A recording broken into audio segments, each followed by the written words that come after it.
If your pepper plants look tiny, stop producing in summer, or drop all their flowers in the heat, you're probably making one simple mistake. Today, I'm showing you exactly how I grow healthy pepper plants that produce buckets of peppers all season long, even in the brutal summer heat. I'm here in my bright, sunny Texas garden in my pepper patch here, showing you guys exactly how to grow peppers. They grow really well once you get the hang of it. They're a very high producing crop here in Texas. I grow sweet and hot peppers. And today I'm going to show you how to grow peppers. I'm going to give you guys some fertilizing tips, how to water them, the best soil to plant them in, how to prevent blossom drop, and how to get more peppers in this video. So stay tuned and I'll give you all my tips. So first I'm going to get into the basics of peppers, and there are two main kinds of peppers. There are sweet peppers and there are hot peppers. And when you're choosing a pepper variety, you're going to want to choose stuff that you're actually going to want to eat. You don't want to grow a whole ton of spicy hot peppers and then just throw them all out or compost them. So make sure you take that into consideration when you're picking a pepper variety to grow, or what kind of varieties you're going to grow in your garden. You'll want to think about what kind of peppers will grow well in your climate. And if you're a beginner, you want to pick stuff that is not going to be too tricky to grow. So if you're an absolute beginner, I would stick with the more mainstream pepper varieties, like things that you've heard of, like jalapenos, banana peppers, green chili peppers like Anaheim peppers, serrano peppers, banana peppers. I don't know if I said that already, but those mainstream type of peppers are going to be a lot easier to grow than doing something that is kind of unusual. So I would avoid some of those really tiny little pepper varieties because they're kind of a hassle to pick and stay on top of, and then they don't really make a lot of hot sauce unless you have like a whole bunch of them, which are a hassle to pick. So I don't recommend starting with those.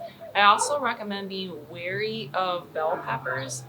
I've grown bell peppers and they do okay, but you only get like maybe a couple of them per plant. So if you're in a small space, I don't think bell peppers are really worth it to grow.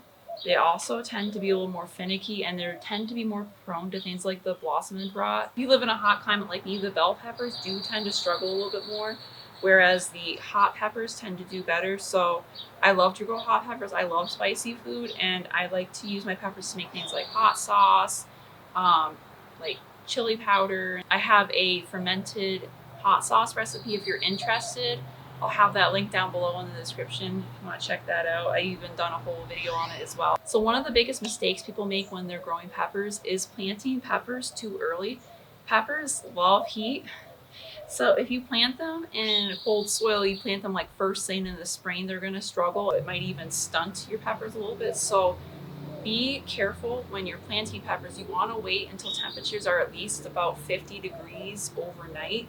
So if it's still in the 40s or upper 30s, that's not a good time to plant peppers. Wait a little bit, usually a couple weeks after your last frost date, is a good time to plant peppers. I would say peppers are one of the least fussy plants to grow. They're great if you live in a hot climate and you're a beginner. Some things to know though when you're planting peppers is to make sure you have the proper spacing. So you want to plant them about a foot apart at least, maybe even 1.5 feet. I have mine planted all about a foot apart. And you want to make sure that you have consistent watering for the plants, and you want to make sure that the soil is enriched with compost before you put the plants in. So pour a bag of compost over top of the soil before you plant. You want to make sure that you're fertilizing the plants consistently. I use a liquid fish fertilizer every 2 weeks throughout the season for my vegetables, including the peppers, to help give them a little boost. When I go to plant the peppers, I give them some dry fertilizer, granular fertilizer. So definitely make sure that they are in a full sun location.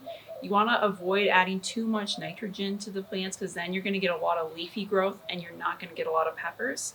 You want to make sure that you don't over fertilize as well. That's not going to be good for the plants, or under fertilizing. And make sure that you have the plant staked or you have some kind of support for your pepper plants, and you regularly tie the plant onto the stake as it grows.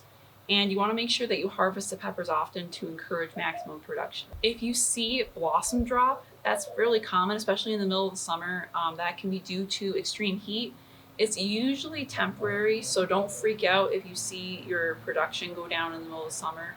it won't last. As long as the plants look green and healthy, then they'll be okay.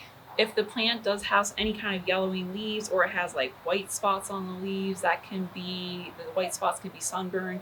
Yellowing leaves could mean too much water. Or if you see wilting leaves, that means it might not have enough water. This is kind of common for most garden plants. One thing specifically I struggle with peppers is aphids. Aphids are really attracted to pepper plants, especially the new growth. So around the parts where you see like new buds forming is where I typically see aphids. To treat aphids, you can just spray off the plants with the garden hose. You spray them pretty hard, it'll spray the aphids off.